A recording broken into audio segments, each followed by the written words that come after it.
GPX vs. SPYI, How to Choose the Right Fund for You. This article was written by Shan. Summary: GPX and SPYI are S&P 500 covered call funds with target distribution rates, offering stable income but differing in strategy and risk. GPIX targets 8.5% distribution with notional value adjustment strategy that captures more upside in rising markets, while SPYI's OTM calls targeting 12% payouts are potentially better during down markets. GPIX has outperformed SPYI in total returns, but SPYI's higher distribution rate compounds income faster, suiting income-focused investors. GPIX for overall stronger total returns, and SPYI for growing an income stream. In my recent article about SPYI, I wrote about how I anticipated the S&P 500 to be volatile in 2025 regardless of where it ends. This would benefit funds that sold covered calls on the S&P 500, like SPYI, due to the higher option premiums from higher implied volatility, IV. SPYI, however, is not the only fund you can buy to harvest the S&P 500's volatility. Numerous alternatives exist that would also benefit from a more volatile index. Today, I want to narrow those alternatives to the Goldman Sachs S&P 500 Core Premium Income ETF and the NEOS S&P 500 R High Income ETF SPYI, because of an interesting operational similarity between the two. Unlike many S&P 500 buy-right funds, GPIX and SPYI have target distribution rates. Instead of opting for a fixed call every month, the two funds actively manage their options positions to hit their target distributions. This approach is advantageous to most income investors because distributions become significantly more stable and predictable, with the only trade-off being less transparency into what options are sold. Most buy-and-hold income investors, however, should have no problem with this trade-off.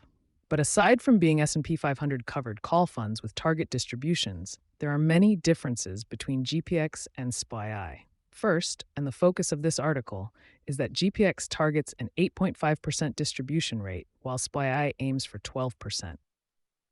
Second, GPX uses a strategy of balancing its options, notional values to maintain room for capital appreciation, while SPYI monitors the moneyness of their options and occasionally uses call spreads. Both funds have shown that their strategy can consistently provide their target distributions, with GPIX showing stronger total returns and ability to capture upsides, largely due to their less aggressive target distributions.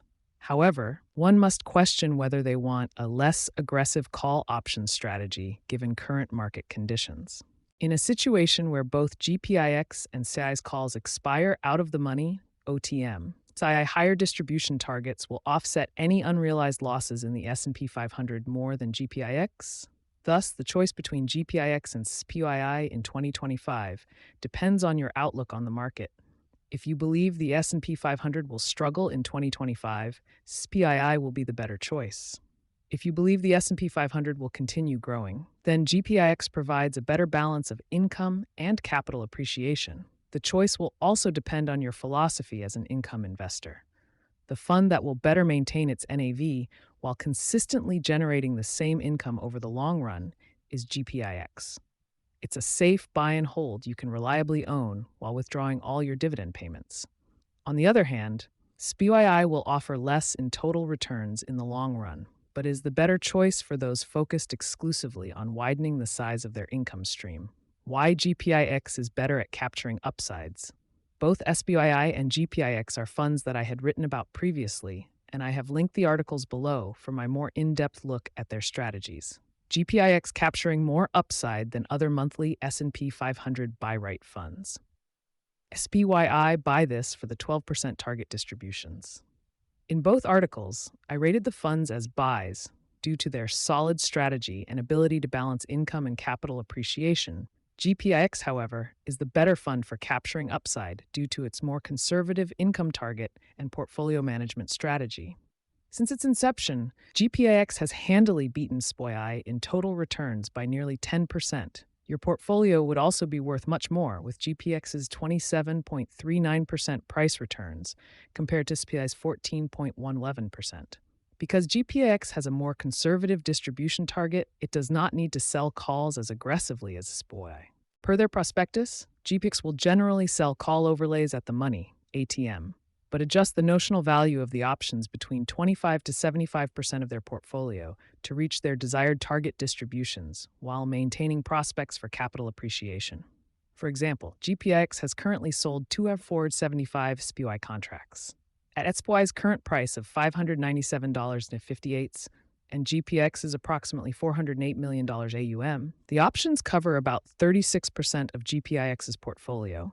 In other words, 36% of D's portfolio has its gains capped, while the rest of the portfolio is open to appreciation. On the other hand, SPYI's current SPX contracts cover a notional value of approximately $2.4 billion, compared to SPYI's current AUM of about $2.80 billion, meaning about 76% of the portfolio's gains are capped. Even with SPYI's calls about 1 to 2% OTM when they originally sold them, GPIX will capture much more upside should the S&P 500 rise more than 3%. We can get a rough idea of how the two funds differ from each other by comparing hypothetical cases where we sell SPYI call options 1 month out. One case will involve selling call options ATM and at 36% of the portfolio, while the other case will involve call options at 1.5% OTM covering 76% of the portfolio. The result is that the 1.5% OTM position will outperform the ATM calls until SPY moves approximately 2% positively. Then the gap exponentially widens with the strategy, leaving most of the portfolio open to capital appreciation, capturing far more upside than the OTM calls. The experiment does not perfectly represent how GPIX will perform against SPYI, but it indicates what typically happens.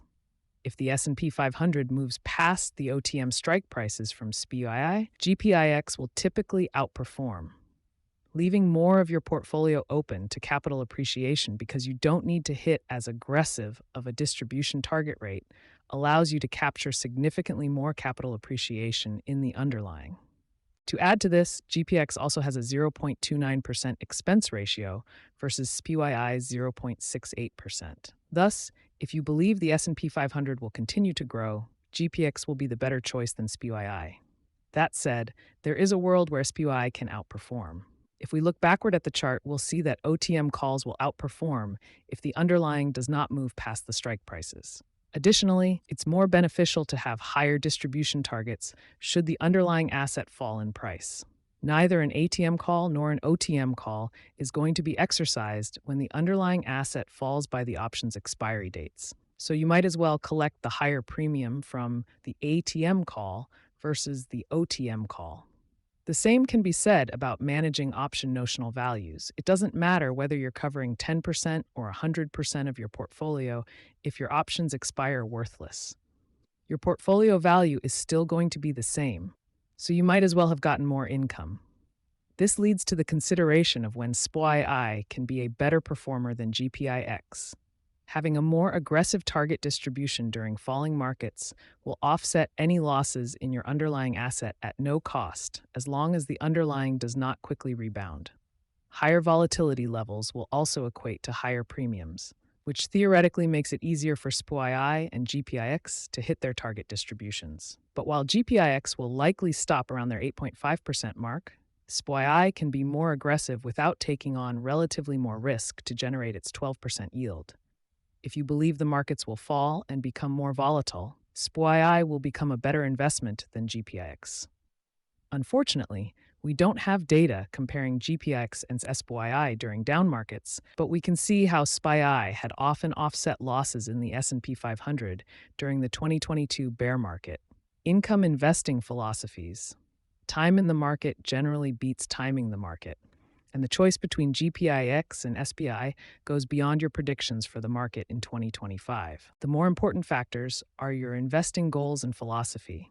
In terms of total return, GPIX has beaten and will likely beat SPYI over the long term. Its strategy is superior in capturing upside and will only underperform SPYI in a flatline market. Essentially, you will have more money overall with GPIX. Stronger total returns does not necessarily mean everything, though. Where SPYI shines is through the lens of income investors who focus exclusively on the size of their income stream. The idea is that your portfolio value does not matter, so long that the cash you receive every month is enough and growing. It's a philosophy popularized by the Income Factory author Stephen Bavaria, who uses the analogy of how the output of a factory is much more helpful to a company than how much they might be able to sell it at any given time. The same concept can be applied to SPYI. When you're not concerned about your overall portfolio value, of course, you'll take the fund with 12% distributions versus 8.5%, so long as those 12% distributions are not shrinking. And with SPYI, those distributions have remained steady since the fund's inception in 2022, which makes a phenomenal investment for investors with this mindset. Furthermore, what's important about the income factory model is your ability to reinvest and grow your income stream. When you compare reinvesting dividends in SPYI versus GPIX, you'll find that SPYI's income stream compounds faster than GPIX. What I found was that SPYI's yield on cost was 13.47%, with dividends reinvested versus 12.74%, without GPIX, on the other hand, had a yield on cost of 9.51% when reinvesting dividends versus 9.15% without reinvestment. The difference is an added yield of 0.72% in MEVFI versus 0.36% in GPX. This difference adds up over time and suggests that investing and reinvesting in SPYI will grow the size of your income stream significantly faster than GPIX, making SPYI a more suitable choice for income investors focused exclusively on growing the size of their income stream. The verdict. Essentially, there are 4 things to consider when you choose between GPIX and SPYI. If markets continue to rise, GPIX is in a better position to capture those upsides due to its strategy of managing its options notional value.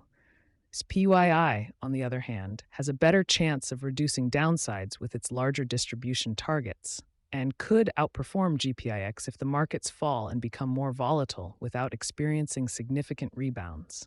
But beyond market predictions, one needs to consider their investing goals as well.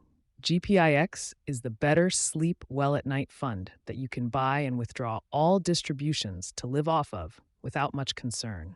Its low relative expense ratio and ability to capture upside will lead to the fund overall outperforming many of its competitors over the long run.